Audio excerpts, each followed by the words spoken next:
Welcome, everyone, to this briefing brought to you by the Israel Defense and Security Forum, IDSF, and Hebrew name is Abitchonistim. It's a great pleasure to be joined today by Ambassador Yoram Ettinger. Yoram, thank you so much for joining me today on the briefing. Thank you. My pleasure and my honor. We have so much to discuss today. After the elections in the U.S., I was thinking, I got to get you on the briefing. I want to hear what you have to say. So let's dive right in. You are no stranger to Israel's national security needs, to the U.S.-Israel relationship. So, in your opinion, what are the greatest challenges facing the new president in the U.S. in terms of national security and foreign policy for Israel? Well, it seems to me that the first challenge is to be in touch with reality, as frustrating as it is, rather than be driven by alternate reality, which is much more convenient, much more comfortable, less frustrating, but still one has to deal with reality. And this has to do with the State Department as the driver of U.S. foreign policy and national security policy during the last 4 years. In fact, during most of the time, during most presidents, Trump was, as far as I know, the only president during his first term who literally expelled the State Department from the center stage of shaping and driving, navigating foreign policy, national security policy. And I expect him to continue in the same manner. And that's very good news for the U.S. in general and for U.S.-Israel relations in particular. President Trump will be obviously preoccupied with domestic issues. No American president is elected to preoccupy him or herself with foreign policies, foreign issues. Americans are mostly concerned about domestic issues, and Trump certainly wants to leave behind him a robust domestic legacy. I mentioned that because his tendency is going to be, in my mind, minimizing time spent on foreign issues, and that leaves much room for Israel to maneuver when it comes to challenges facing Israel, lethal threats facing Israel.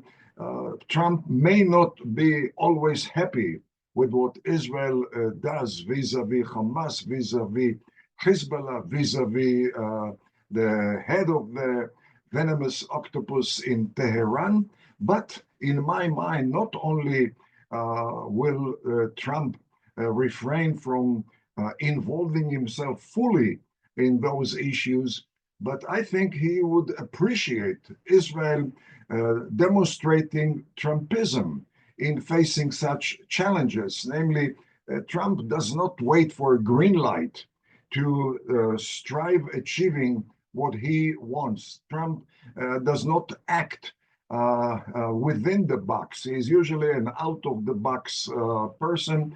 And for Israel to adapt Trumpism in its national security policy, foreign relations, would enhance Trump's respect, not always agreement, but it would enhance Trump's respect towards Israel. Also, if we go back to Trump's first term, we should conclude that Trump was the only American president never pressuring Israel.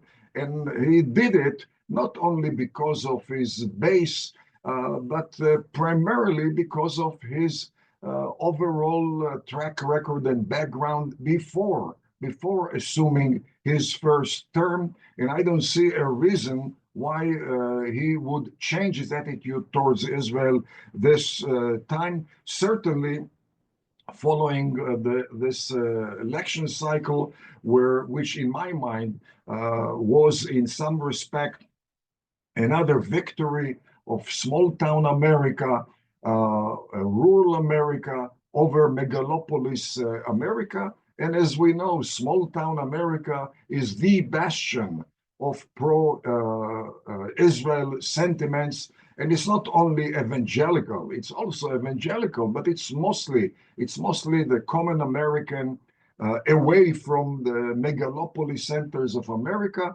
And Trump is aware of it, which only would bolster his natural sentiments towards Israel.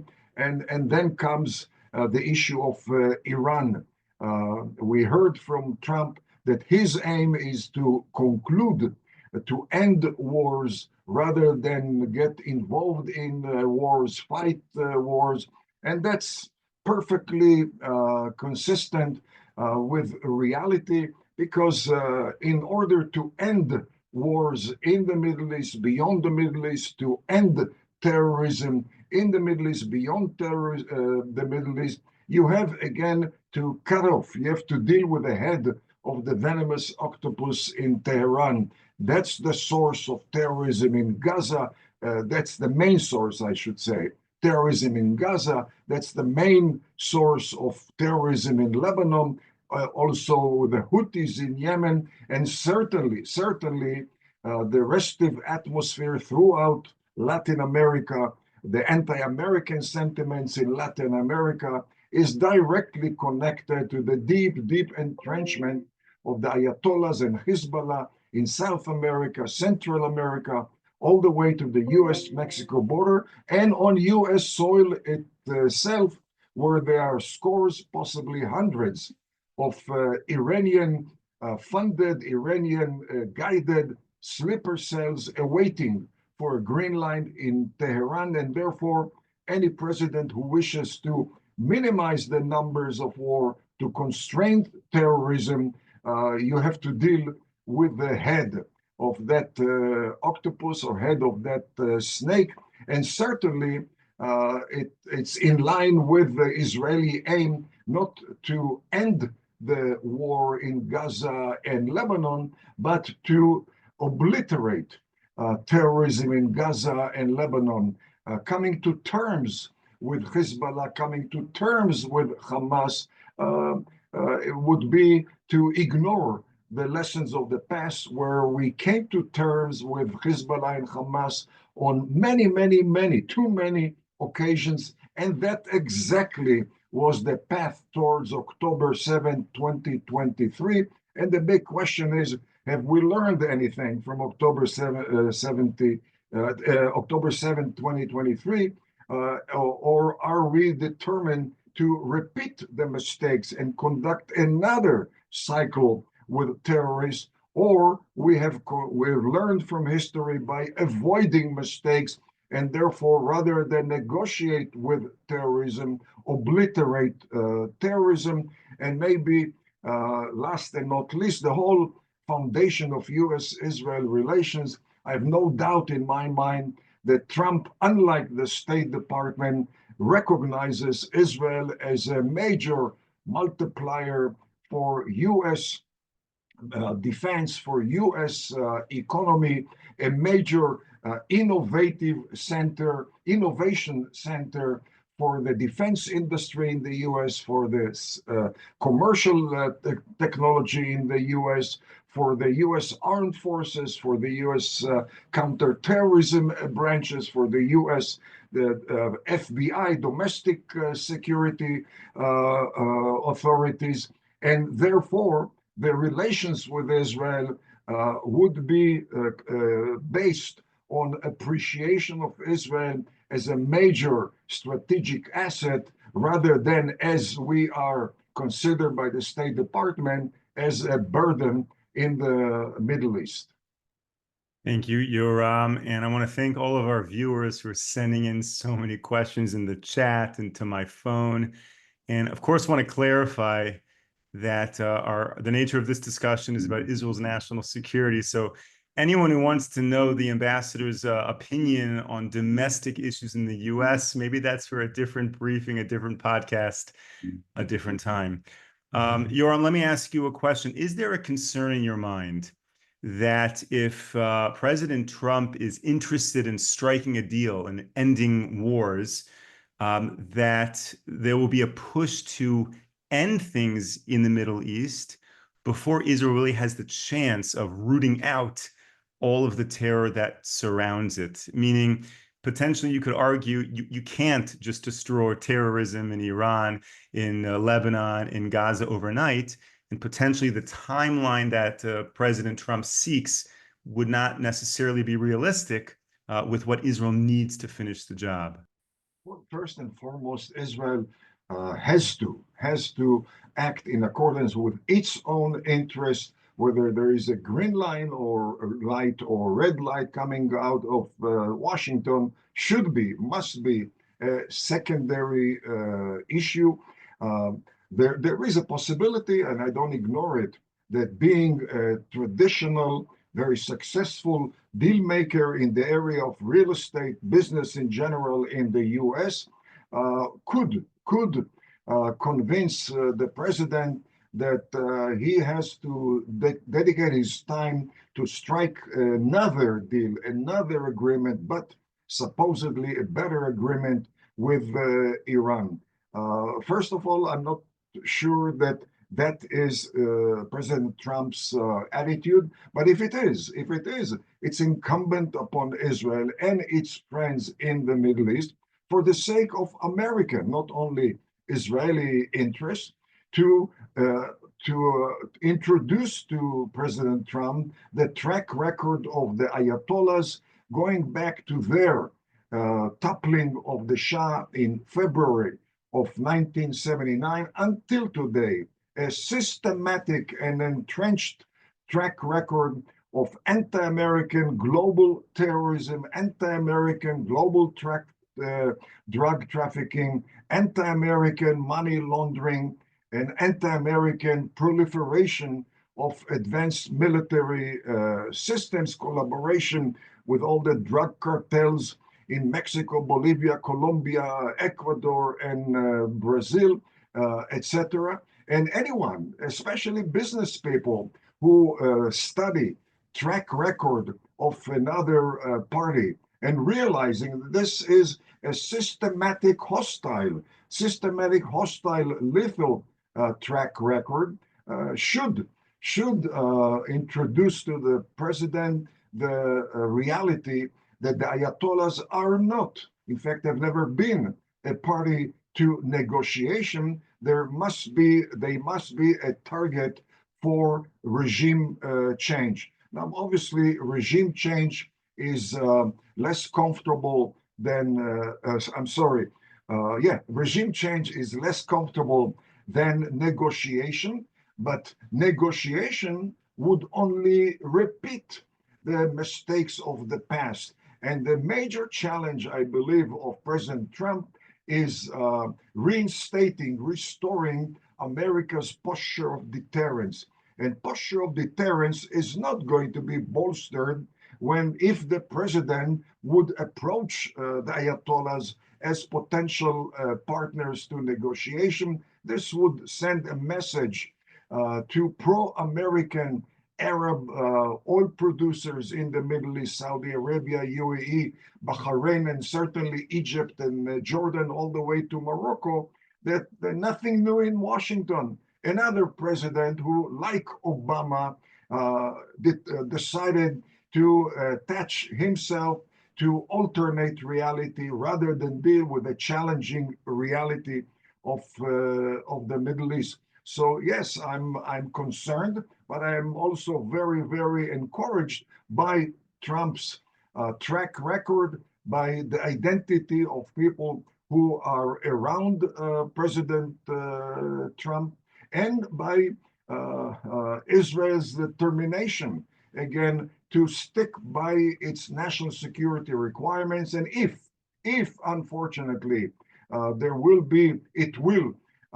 if it will generate tension with the Middle East, then it ain't the first time, and the last time, and the worst time. And once again, Israel will have to overcome American opposition or American challenge. But again, I think that the atmosphere in the White House, which will prevail there, following January 5th is going to be much more in line with reality, which is good news for the US and Israel. Okay, so this new administration taking office, what do you think is guiding or will guide their decisions in the Middle East? Do you think it's striking business deals and building on the Abraham Accords with countries like Saudi Arabia and seeking oil-rich countries?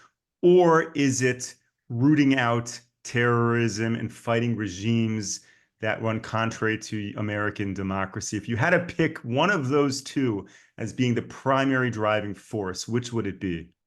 Well, I think the primary force obviously would be advancing American interest. President Trump considers the Abraham Accord to be a major legacy which he left behind him during or after his first term. And certainly his interest is to leverage the Abraham Accord to expand the circle of Arab-Israeli peace. And once again, you want Saudi Arabia in, you have to go through regime change in Iran.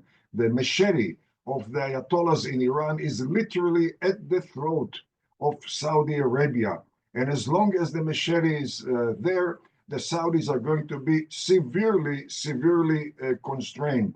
The Saudi have welcomed the outcome of the election in Israel. The Crown Prince was pretty frustrated with President Biden, especially with Secretary of State Blinken. So have all other pro-American Arab allies. They expect the Trump administration to behave differently and not to follow in the footsteps of Secretary of State Blinken, and certainly a changed attitude by the administration would have to confront the head of the venomous octopus in Tehran.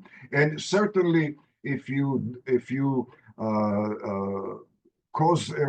produce a regime change in Tehran, it's not only Saudi Arabia, which will very swiftly join the Abraham Accord, but Oman, which wants to do it, but again, the threat of the Ayatollahs prevents Oman from doing what it wants to do. Maybe even, I'm not sure, but maybe even Kuwait would join the circle of peace. And certainly Muslim countries outside the Middle East, such as Indonesia, would very much be interested in joining the peace process. But first and foremost, it requires clearing the area of the threat of the Ayatollahs, and this cannot be achieved by negotiation. It will have to be achieved by confronting the Ayatollahs militarily and causing a regime change in Iran. Regime change cannot be produced by domestic elements in Iran alone.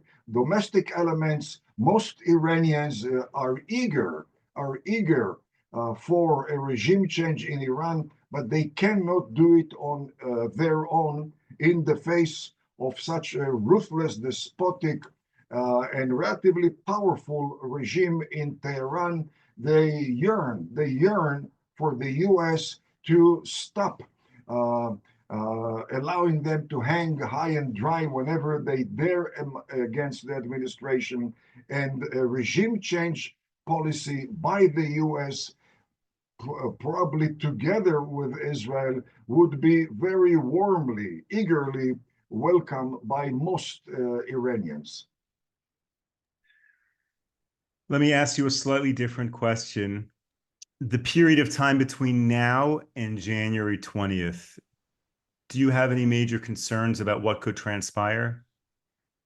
Quite frankly, I don't. I'm aware that there are concerns. I hear too many, in my mind, too many voices here in Jerusalem or in the U.S. concerned about President Biden. In fact, Secretary Blinken, he's the one who called the shots, resorting to negative steps towards Israel, and teaching, so to speak, teaching Israel a lesson ahead of the January 5th transfer of power. I'm not concerned because we were experienced. President Obama did that when he did not veto a hostile UN Security Council resolution. But here we are in 2024, and we can ask ourselves, what exactly did that resolution do to Israel?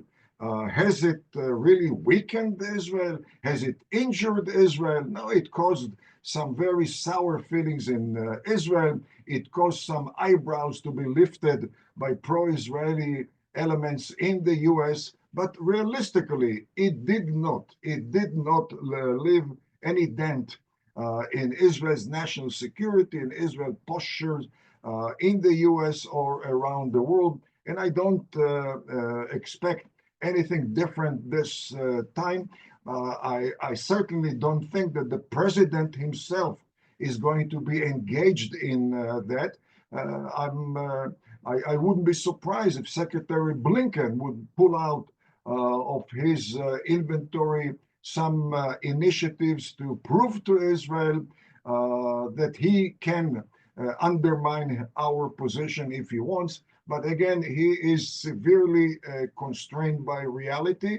Also, the Democratic leadership in the US, the leadership of the Democratic Party, is not going to welcome such steps because we are aware, at least I'm aware, that the relatively negative attitude by the State Department, by the White House towards Israel in recent months has impacted certain constituents in the way they voted. Less members of the Jewish community voting for the Democratic Party because of the perception of a negative tone coming out of the White House and the State Department.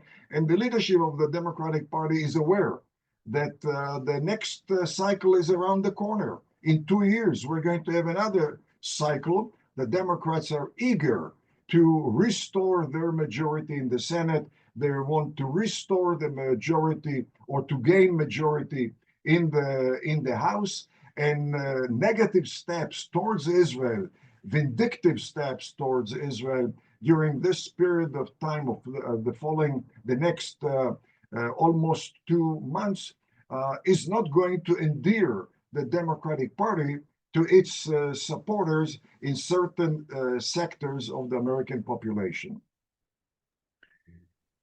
Thank you, Yoram, for sharing all of this. Let me ask you one final question. There's so many questions coming in. It's really wonderful to have such viewers who are so engaged and interactive. Two-state solution as being a foundational principle of many U.S. administrations in the State Department. Will that ever change? Will the U.S. at a certain point understand that there's not much of a prospect of a two-state solution, or will that always be a piece of this puzzle of U.S. support? Well, State Department policy has always centered on the Palestinian issue, and since '67 on the so-called two-state solution. This has been the State Department policy, but this has not been necessarily the way most Americans look at Israel and the conflict with our Arab neighbors, and certainly the Abraham Accords, which were concluded in defiance of the State Department by bypassing the Palestinian issue, by ignoring or by taking away the veto power of the Palestinians when it comes to concluding an Israeli-Arab peace. This is the crown, the main achievement as President Trump considers his own legacy in the Middle East. The deal of the century, which he introduced, which included in principle, a potential Palestinian state, was recently disavowed by one of the major persons introducing the deal of the century, former Ambassador David Friedman, who has concluded that a genuine, a constructive solution must not include a Palestinian state, which would only exacerbate terrorism and tension and instability in the Middle East, threatening pro-American Arab entities. And therefore, I'm very, very optimistic about Trump's attitude towards Israel, towards the Palestinian issue, as being much more in touch with reality than with wishful thinking or oversimplification, which has guided the State Department for too many years. Ambassador Yoram Ettinger, it's always a great pleasure to speak with you, to learn from you. Thank you for joining this briefing. Thank you to all of our viewers and all of our supporters for tuning into this briefing. By the way, Yoram, had you not said that you're currently located in Jerusalem, we would have thought you're in Texas from that hat behind you. So thank you, of course, for clarifying. We will be back with all of you. I'm in Jerusalem, but in some respects, my heart is still in Texas. There you go. We will be back with you next week, 10 a.m. Eastern Time, 5 p.m. here in Israel. Until then, stay safe, stay strong. Take care, everyone. Thank you.